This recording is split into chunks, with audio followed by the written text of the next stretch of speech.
માળિયાહાટીના નામદાર કોર્ટે ₹14 લાખના વિશ્વાસઘાત અને છેતરપિંડીના ગુન્હામાં આરોપીને રિમાન્ડને નામંજૂર કરી આરોપીને જામીન પર છોડવાનો કર્યો હુકમ। સુધીર દત્તા એડવોકેટ માળિયા પોલીસ સ્ટેશનમાં રહેમતબેન નામની મહિલાએ માળિયાના વલી મોહમ્મદ ગાજીયાણીભાઈની સામે તથા તેના પુત્રની સામે 14 લાખ રૂપિયાની વિશ્વાસઘાત છેતરપિંડીની ફરિયાદ નોંધાવેલી હતી।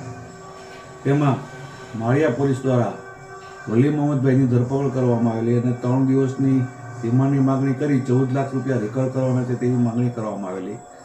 નામદાર કોર્ટે અમારી રજૂઆત સાંભળી અને પોલીસની રિમાન્ડની માગણી નામંજૂર કરેલી।